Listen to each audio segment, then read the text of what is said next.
Dear Diary, I had the most beautiful day on the beach strip in Honolulu. It was like a rebirth of cherished love. My cheeks flushed as I reminisced that day, most enchanting. I can imagine the redness flushing up in my cheeks, though there is no mirror in this room. I am not sitting in the bedroom, but in the study where we keep books, chairs, beanbags, and tables. The skyscrapers overlook the sands dotted with palm trees, the boundary of the waters that were the most transparent, brightest shade of blue. I closed my eyes before writing the following sentences, trying to recollect my day in Honolulu beside my beloved.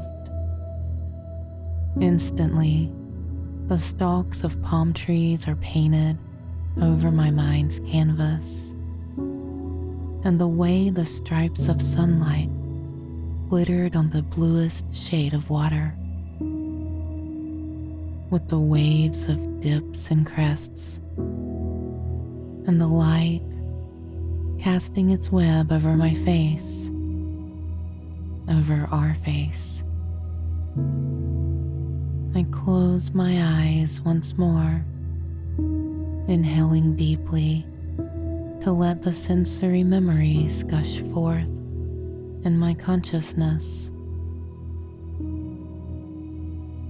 It's like my body is transported back to that Hawaiian beach, leaving this room where I'm stooping over the table scribbling away, trying to give language to sensations slipping into the past.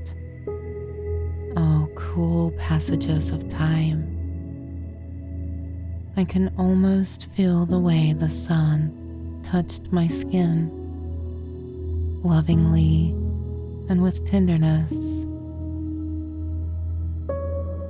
That reminds me of my beloved who was there with me all the time. We had been planning this trip for quite some while, my significant other and I. Things had started to go a little stale for some time, you know. We both felt our souls were drifting apart with our jobs and making ends meet.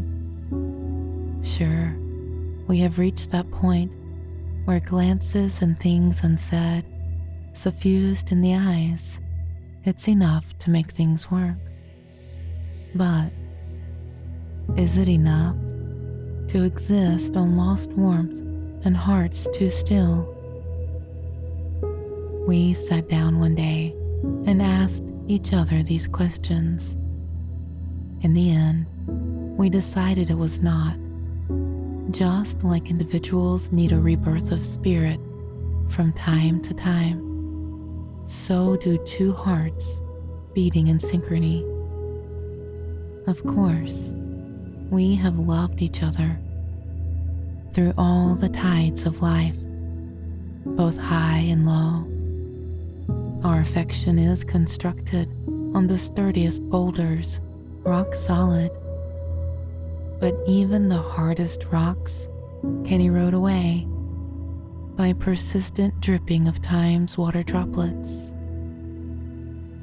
Sitting in the living room on the couch, we had held each other's hand, deciding that it was time to take a break and rediscover things the way they used to be. We took a leave of absence. Our bosses protested, but we persuaded them to let us go. But why did we pick Hawaii for our little rebirth adventure? It was where we first met, in entirely different times of our lives, in that innocent and carefree festival of youth. As I remember how the breeze made the palm tree leaves sway, I'm also reminded by that memory of the first time we met. Many years ago, on a beautiful sunny day with a clear blue sky, we met on the Hawaiian Islands. I remember that the narrow strips of leaves on palm trees fluttered and flapped in the wind like a cape of green. It was a gathering with people dressed in their spandex clothes, sprawled out on long folding chairs, basking in the sun. There were boats around as well, people sailing in the waters. There were darker and lighter shades of blue in the water, as it always is in Hawaii. As night fell and the moon came out, glorious and majestic in its glow, a bonfire started with people dancing and singing. I was sitting by myself on a sheet under a palm tree. That tree has become associated in my mind with Hawaii. So I sat under the pale, buttery moonlight, embraced by the breezes that contained the water's moisture in them. The sounds of the water gushing and foaming, waving, mingled and echoed softly in the air, like the background to all the singing and laughing. I was sipping on a beverage that I cannot remember. Look at me, recalling that moment that changed my life. How vividly I remember the moon, the bonfire, the breeze and the atmosphere, but not the drink in my hand. Strange how memories work. We remember some things and not others. Oh, the flames. The logs crackled, turning to cinders before depositing ashes on the sand, which the occasional wind gust scattered in the air. The flames flickered and danced, just like the people around them, shadows of people sitting on the ground at the edges as if they were smoldering. I watched the shadows and the marshmallows on the sticks held over the fire. I think I have romanticized the moment enough, but that is what diaries are for. So, without further ado, let me tell you that the earth did not move when I saw him. I distinctly remember thinking that my beloved was cute, and that was about it. Nothing out of the ordinary. But he happened to catch my eye and came over with a smile, offering a freshly roasted marshmallow. Close up, I saw that there was kindness in his facial features and in his eyes. That's when the magic began. But I was cautious, knowing that sometimes one can make an error in judgment. But that was not a very positive thing to say or think. One must always see the best in others. That is what my mother always taught me. Nonetheless, one can never be too careful. I've had my heart shattered to smithereens before, and did not want that to happen again. But from the start, I found my beloved easy to talk to and comfortable to be around. The stars above, twinkling and glittering overhead, aligned as we continued talking. I hoped to heavens that he would be exactly what my aching heart was making him out to be. I cannot thank the universe enough to have granted my wish. The experience that night was enough for me to exchange phone numbers comfortably, and the following weeks of telephone conversations and a few meetings were enough to make my heart soar. Soar like the birds in the sky.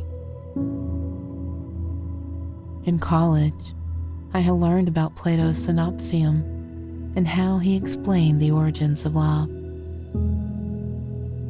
Beings of 2 heads, 4 arms, and legs lived on the earth before the gods rent them asunder.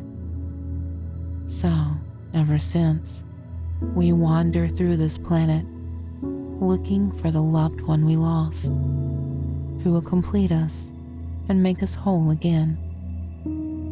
And that was how things stood between my beloved and I. Our souls seeped and melted into one another, fusing to make us complete and whole. We got married soon after, among friends and family, looking forward to a bright life together for the rest of our lives. The ceremony was in the same chapel that my parents were married in. It felt befitting to me at the time. However, we soon realized that things needed to be done before considering starting a family, to bring new life into the world. So, we took up our jobs and worked our way to financial stability, but we are still some ways away from starting a family. I don't know, but I feel the absence of a little one has left a gaping hole in our lives, one that has made our love dwindle somewhat. That is how things stood when we decided to head for Hawaii to recapture the fleeting magic. So, we were in Honolulu, strolling on the sands and leaving our footprints. We were holding hands, slight smiles on our faces, proud that we were at the point where nothing needed to be said. Hawaii was just as we remembered it, teeming with people on vacations. A boat sailed in the distance, bobbing with the waves, its sail flapping in the wind. The people riding the boat were ecstatic, hooting and cheering the boat onwards, their vessel rocking and gliding forward. It warmed my heart to see them so happy. I prayed that they would always be laughing and smiling for the rest of their lives. One must wish well for others to expect good things to happen to themselves. Besides, a love for our fellow beings makes us brighter and lighter inside. And so we strolled along, thinking shared thoughts. There was a family nearby with 2 beautiful children, a boy and a girl. I could feel my beloved's heart skipping a beat too. We went over to the family, who were about to brew some tea. We offered to help them. They were ever so grateful and generous to have consented to share their time with us. Of course, as we got to talking, we discussed with them our situation, how we desired to have children of our own. But there were realities that held us back. Smiling warmly and offering words of understanding, the kind strangers advised us that one must have faith in the universe and purity of intentions. That was all that was needed for us to take a leap. They shared experiences and told us about their own time when parenthood was still on the horizon. We spent the evening talking, making friends with their lovely children. My beloved was ever so fabulous, telling the kids humorous stories. I could tell that they loved him. Something inside my heart underwent a significant change. I knew at that moment that we were ready. All we needed was a little faith. As the sun sank into the horizon, it appeared as if it was melting into the waters. That world of palm trees, boats, and sand shifted as the sun descended. It was like washed maroon red and the softest yellow. It was like the water was putting up a display of liquid fireworks. I stared at the restless waters, bringing together and scattering the sun's reflection. My mind wandered as I closed my eyes. My beloved was still entertaining the children with his jokes and stories. Closing my eyes, I knew that there were two realms before me, that of the sky and the waters. What would it be like to live in the two? I thought of the water first, the ability to breathe below. What worlds existed in the underwater kingdoms? The sheer number of marine lives was stunning. This much I knew. It was really a miracle. Creatures that were created to thrive in the waters, like some watchmaker had designed them with love, care, and tenderness to make them perfect for the world they lived in. Opening my eyes, I saw a bird flapping its wings overhead, and I found that miraculous too. It was like something was holding them up, just like the fish below. Was not air a fluid, an invisible sea that surrounded the earth? These birds were swimming above the ground, and the fishes swam below. Up above, there was another world of the clouds. I wondered about how it would feel to walk on those clouds. The touch of the soft material. A lightness took hold of me by thinking all these thoughts. I felt at that moment as if my body melted away. The sounds and the touch of wind were gone. I was with the fishes, swimming along with them. It was a surreal experience as I soared the skies with the birds. For a moment, I really was in the clouds, walking on the soft material as if gravity could not pull me down. From a dimension not of this physical world, something seeped into my heart. I looked over at my beloved as we shared a smile. The faith had entered his heart too. That night, we had the most enchanting sleep, dreaming the same dreams of new life. Today, we got the news. The universe has blessed us. We have never been happier in all our lives. My beloved and I.